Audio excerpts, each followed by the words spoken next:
Hey guys, it's Paulski here, back with another video.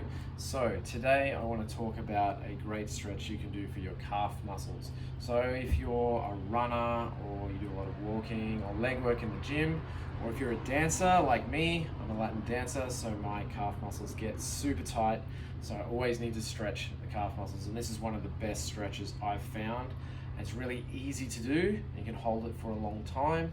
You know, on this channel, I'm a big fan of using stretches that are easy to do. We can work with props, we can work with gravity, minimal effort and tension required in the rest of the body to accomplish these stretches. So this is a great one to do for the calves. So before we get into this stretch, I want to talk a little bit about the function of the muscles we're concerned with. So there's two muscles we're concerned with in the calves today, and the first is the gastrocnemius. So the gastrocnemius, if you put your hand on your calf, it's the one at the back of your calf. It's kind of got two heads and it runs all the way down the back of your calf. So the function of gastrocnemius, it does two main functions, and it wants to do flexion of the knee joint, so bending the knee, and it also wants to do plantar flexion, pointing the toe of the ankle joint. So that's the two main functions of the gastrocnemius. Now we also have another muscle which sits underneath those heads of the gastroc, and it's called the soleus. It's a bit hard to get to from the back. You can kind of get it a little bit from the side, but the soleus is also one of the important muscles of the calves that we really need to stretch out. It can get very tight. So the soleus, as I said, it runs underneath that gastrocnemius, but it only has one sort of function. It only really does that plantar flexion. It's not involved with knee flexion like the gastroc is.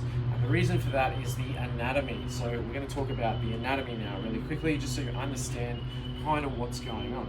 So as I said, you have the gastrocnemius, which is involved with two main movements, which is that knee flexion and that plantar flexion, and that's because the gastrocnemius actually crosses two joints. So the gastrocnemius joins on the femur, the end of the femur.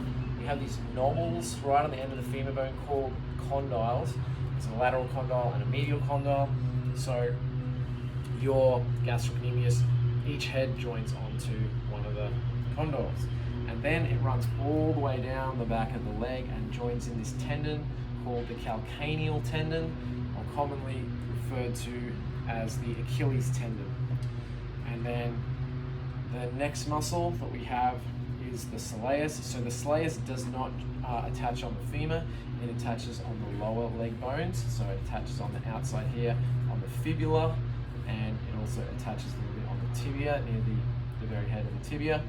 And it runs all the way down the back of the leg and also attaches in that calcaneal tendon, that Achilles tendon. So just bear that in mind when we're stretching today. So that being said, let's kind of talk about the stretch itself. So you know, on this channel, I'm a big fan of stretches we can hold for a long time. I'm a big fan of using gravity. I'm a big fan of using props. So we have the step, we have something to hold on to. So ideally that's what you need to accomplish this stretch. You also know that I'm a big fan of doing MET style stretching. It's just a little bit more effective and efficient and very safe to do. It's going to give you more results quicker when you're trying to develop flexibility in your muscles and improve your range of movement. So just quickly, let's talk about what we're sort of trying to accomplish. So we're trying to stretch the calf muscles. So we want to get the calves to go into extension, and we want to get them into dorsiflexion. So the point of my toe coming up towards the knee, that would be dorsiflexion. If those muscles are contracting, they're doing knee flexion and plantar flexion. So when I do the MET contract part of the stretch, I'm putting in a little bit of knee flexion and a little bit of plantar flexion. Not too much, just a little bit. So that's kind of what we're trying to accomplish today. So now we're going to start the actual stretch. So like I said, I've got my step, I've got a door here that the step is facing, so it's something really nice for me to hold on to. You probably don't want to do this unless you have something to hold on to, unless you have crazy good balance, but I would hold on to something. So I've got the door here, which has something to grab onto. So that being said, let's get into the stretch. So I'm going to turn around so you can see. I'm going to set up by putting my feet up on the step. So the balls of my feet are up on the step now, and my heels are hanging over the back of the step. You want to have roughly the front third half of your foot on the step, so you're not going to feel like you're going to slip off. And your heels can drop down off the step below the line of your toes. I'm hanging onto this door for support, so I don't have to worry about balance, and all I have to worry about is allowing my legs to stretch out, my calves to stretch out. So the first thing I'm going to do, take a big breath and breathe out, and as I breathe out, I'm just going to drop into that stretch. So the important thing is my knee is locked here, which is going to get the maximum amount of stretch on the knee joint, so that part of my gastrocnemius. And I'm just allowing gravity to take down my heels. I'm starting to feel a nice stretch through those calf muscles. So the next part, I'm going to take a big breath in, and then I'm going to come up onto my toes just a little bit. I'm going to bend my knees just a little bit, just a little. You don't need to go much. You only need to come up onto your toes maybe 20% as I breathe in. So I'm breathing in. As I breathe out, I'm going to come down, allow my knees to lock, and I'm going to allow those heels to drop as much as they can. And then I'm just using gravity now to really take my heels down and start putting a nice stretch on those calves. So that's one set. Next step, I'm going to push up just a little bit, 20%.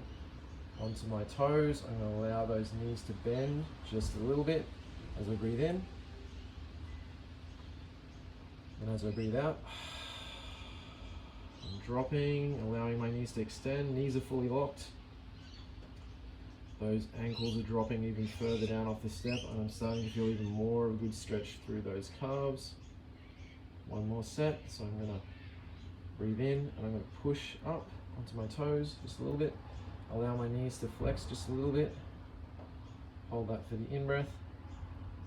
Breathe out. Just really dropping those heels down and letting gravity take, and my body weight, take those heels down towards the floor. Feeling a nice stretch through those calf muscles now. So you can do a few sets of these. It's not about numbers. It's about when you feel you've really gotten some more length in those calf muscles. You should be able to feel it. More about going by feeling rather than going about seconds and sets. And your body doesn't know it's Monday. That's something I like to commonly say on this channel. You really got to listen to your body and breathe and give your body what it needs, rather than following numbers and sets and things like that. Really feel into your body. That's how we get good changes when we're trying to improve our flexibility. So I'm just going to chill here at the bottom of this movement, and really I can feel more of a stretch, and gravity is just helping me. It's a really nice stretch. I don't have to exert any effort whatsoever. I'm just really chilling.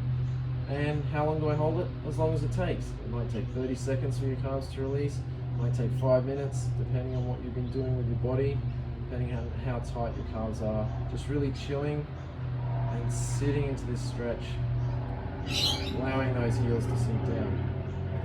Really nice stretch there. So the other thing I want to talk about is, remember, the gastrocnemius has two heads. It has a medial inside head, it has a lateral outside head as well.